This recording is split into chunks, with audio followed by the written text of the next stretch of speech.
Suara bising palu dan mesin bor itu sudah jadi melodi pagi hariku, bersaing dengan obrolan di kafe kampus. Sebagai mahasiswa teknik, aku percaya pada beton, baja, dan logika yang terukur. Bukan pada hal-hal tak kasat mata yang dibumbui cerita seram.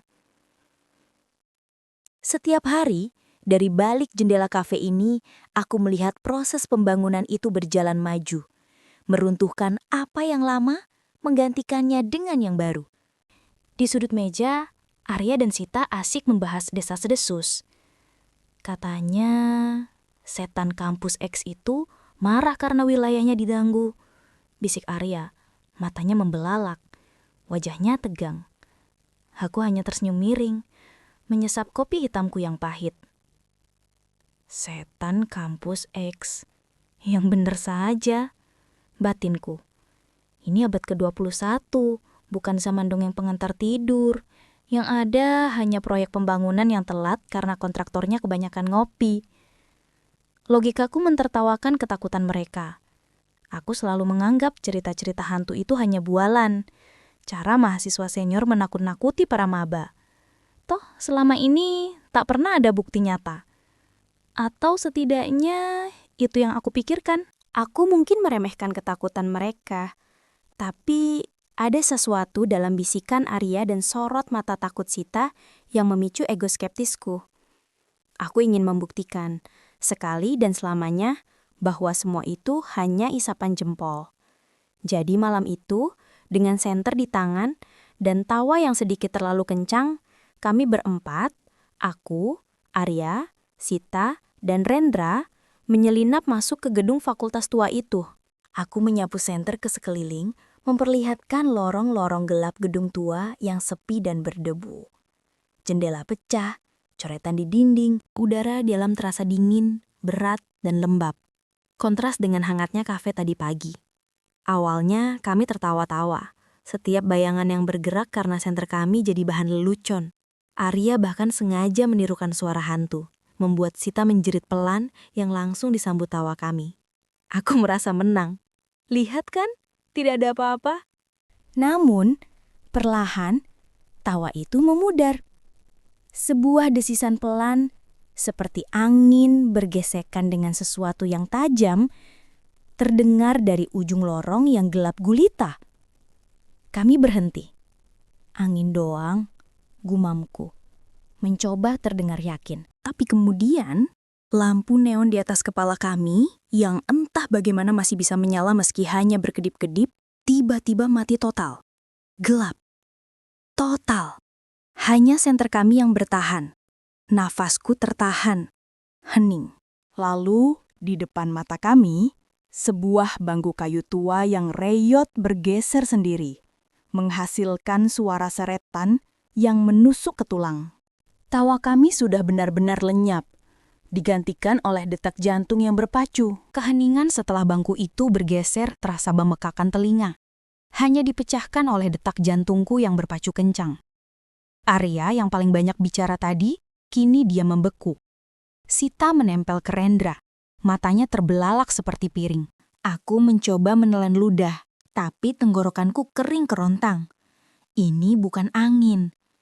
Ini bukan iseng. Ada sesuatu di sini. Tiba-tiba, dari kegelapan di depan kami, terdengar suara langkah berat, menyeret. Sum, scrape, sum, scrape.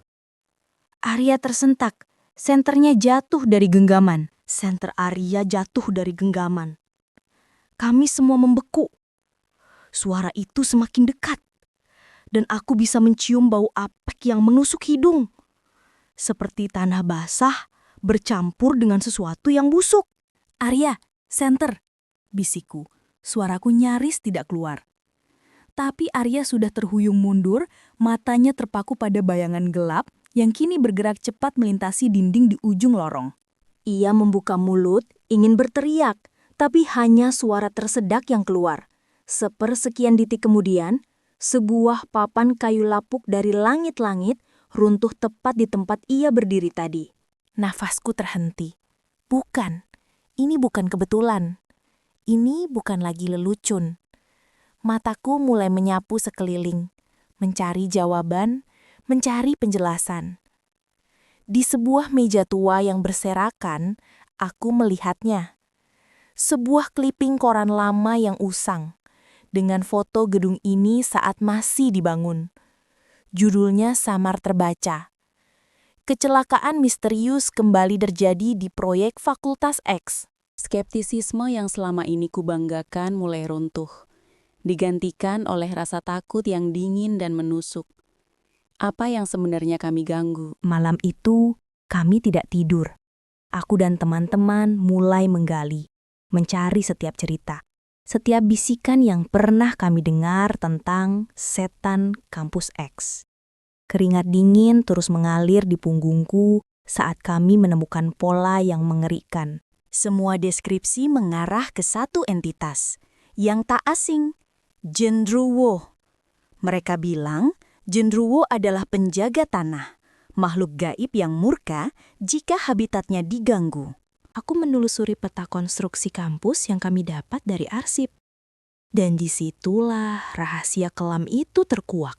Tanah tempat fakultas ini dibangun, khususnya bagian lorong tua yang kami masuki, dulunya adalah hutan yang dianggap angker, tempat banyak kecelakaan tak wajar saat pembangunan awal. Bukan cuma habitatnya terusik, ada sesuatu yang jauh lebih gelap yang coba mereka sembunyikan. Ini bukan sekadar mitos, ini kutukan yang terpendam dan kami baru saja membangunkannya. Rasa putus asa mencengkeramku, menyadari bahwa kami berhadapan dengan kemarahan kuno yang mungkin takkan bisa kami lawan. Rasa putus asa mencengkeramku, menyadari bahwa kami berhadapan dengan kemarahan kuno yang mungkin tak akan bisa kami lawan. Namun, kami tidak bisa menyerah begitu saja. Setelah menemukan korelasi dengan Genderuwo, kami memutuskan untuk mencari cara mengusirnya, meski dengan pengetahuan seadanya. Dengan tangan gemetar, kami merangkai ritual sederhana di lorong fakultas yang kini terasa semakin pekat auranya. Keringat dingin membasahi punggungku, mencampur dengan bau aneh yang kini memenuhi udara. Seperti tanah basah bercampur bangkai. Tapi seolah menertawai upaya kami, lilin-lilin itu berkedip liar, lalu padam satu persatu, seolah dihembuskan oleh napas raksasa tak terlihat. Kemudian terdengar raungan menggema dari ujung lorong. Bukan lagi sekadar bisikan, melainkan amarah yang nyata dan memekakkan telinga. Sebuah lemari tua di dekat kami terangkat ke udara dengan kekuatan tak terlihat, lalu terbanting keras ke dinding, kayunya pecah berkeping-keping. Udara menjadi begitu dingin, menusuk hingga ke tulang. Di antara kegelapan, mata merah menyala terlihat jelas, membayangi kami dengan seringai mengerikan. Genderuwo itu kini berdiri tegak di hadapan kami, jauh lebih besar, lebih solid, dan lebih menakutkan dari apapun yang pernah kami bayangkan. Tiba-tiba, salah satu temanku, Arya, menjerit keras saat tubuhnya terlempar dan terseret paksa ke dinding, seolah ditarik tangan tak kasat mata. Matanya mengerjap, lalu dia diam tak bergerak. Keputusasaan menelanku bulat-bulat.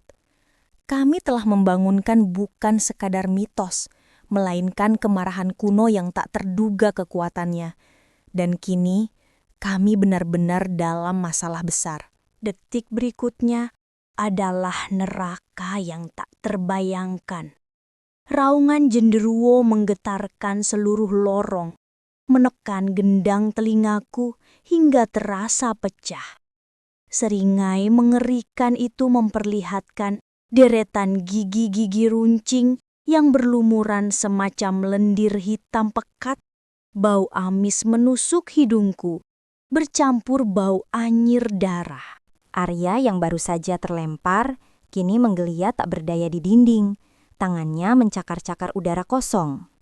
Tiba-tiba, tubuhnya terangkat lagi, seperti dirobek oleh kekuatan tak kasat mata. Aku melihatnya di bawah cahaya senter ponselku yang bergetar.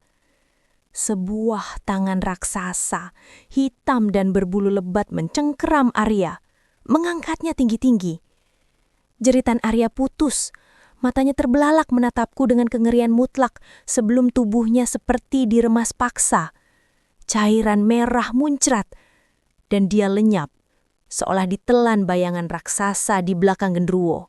Darah muncrat ke dinding, Arya menghilang. Ekspresi syok dan ketakutan ekstrim di wajahku, air mata mulai mengalir. Napas tertahan di kerongkongan. Jantungku seperti ingin meledak. Rasa mual melandaku, bercampur dengan ketakutan yang membuat seluruh tubuhku kaku. Teman-teman yang lain menjerit histeris, melemparkan apapun yang bisa dijangkau. Tapi semua benda itu hanya menembus siluet mengerikan genderuwo, tak berarti. Tak ada lagi yang bisa kami lakukan. Ini bukan pertarungan, ini pembantaian. Dengan air mata menggenang dan tenggorokan tercekat, aku berbalik, mendorong teman-teman yang lain.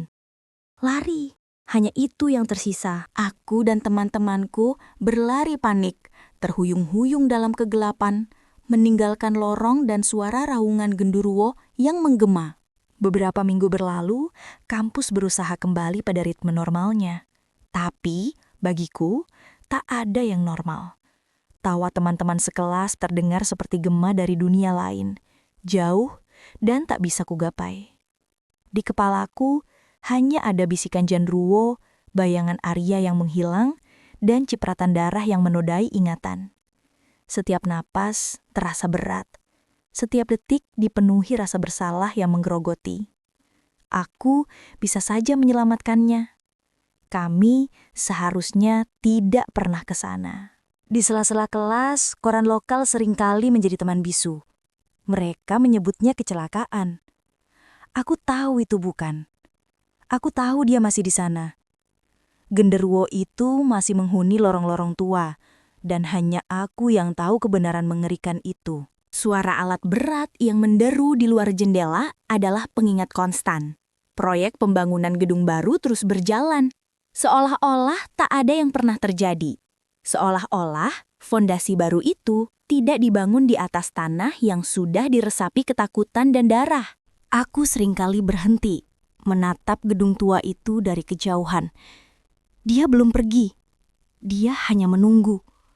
Dan setiap kali aku menatapnya, aku merasa dingin, seolah bayangannya melingkupiku lagi. Ini belum berakhir.